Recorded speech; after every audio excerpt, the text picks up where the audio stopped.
Let's discuss this further with Joseph Haynes Davis. He's a lawyer and broadcaster, and he joins me now live from Orlando in Florida. Joseph, good to see you. There are a number of polls out there that show that the majority of Americans want some sort of reform. I mean, I was just looking at a CBS poll saying that 77% of respondents want the minimum age to buy semi-automatic rifles like the AR-15, which is very popular in these type of mass shootings, should be 21, if not older. So the House voted in favor of something that the majority of Americans want, I guess.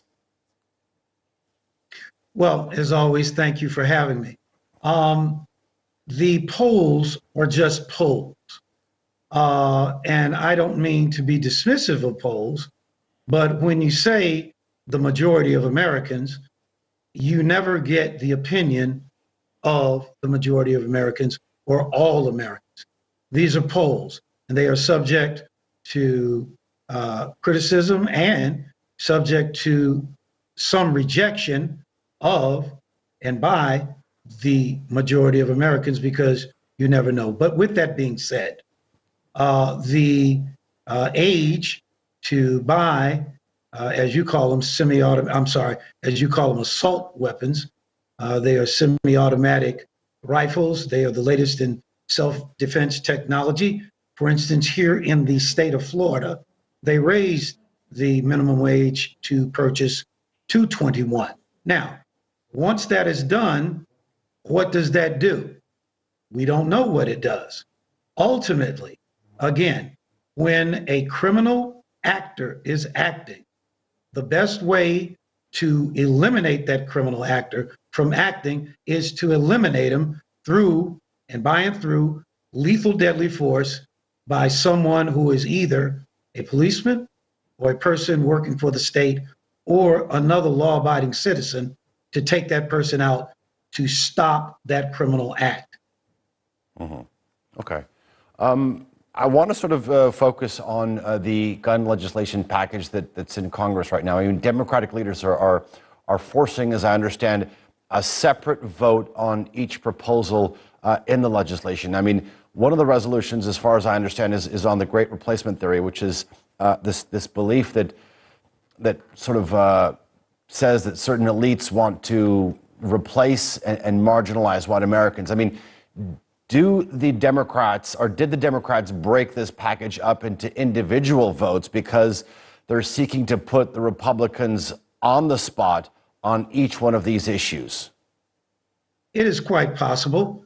I can tell you, though, the fact of the matter is, if you have these white supremacist people in the environment, and apparently you do, and if they act out, then a person like myself or any other law-abiding Black American who might be a target, the only way to deal with that person is to deal with that type of ilk, if you will, with high-capacity, rapid-fire responses with lethal deadly force in self-defense. Now, getting back to your question as to the strategy for Democrats, I'm not so sure. But they wanted to parse it out that way, and we'll see what happens. Again, I can say that there are millions and millions and millions of gun owners here in the United States who have the latest in self-defense technology. You all call them assault weapons, etc., rifles. Nothing happens every day. They use them for different sporting purposes, for target practice, and they keep them in gun safes, they keep them locked up, and they keep them safe. I believe there is also an argument that some in the Democratic Party ultimately want to repeal the Second Amendment and try some kind of way with a massive gun confiscation effort. I can tell you that will go nowhere. Joseph, thank you very much for your time. I would like to clarify something. Both in our news story and in our question, I did refer to it as a semi-automatic rifle, not as an assault weapon. But thank you very much for joining us here on TRT World. I do appreciate your input and your analysis. And I apologize for that misstep. No problem. Thank you. Thank you. All right.